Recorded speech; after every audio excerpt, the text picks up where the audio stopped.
Hazan kan? Nama Hazan. Mana kau tahu? Sebenarnya aku dari masa depan.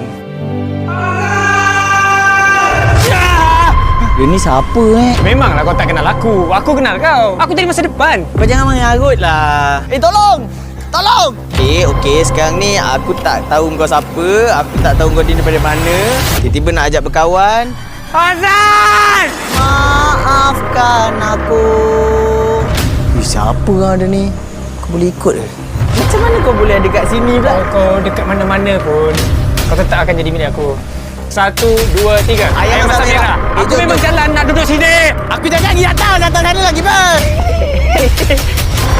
Kalau dia naik, sebenarnya suka hati akulah. meletop toilet tu nanti.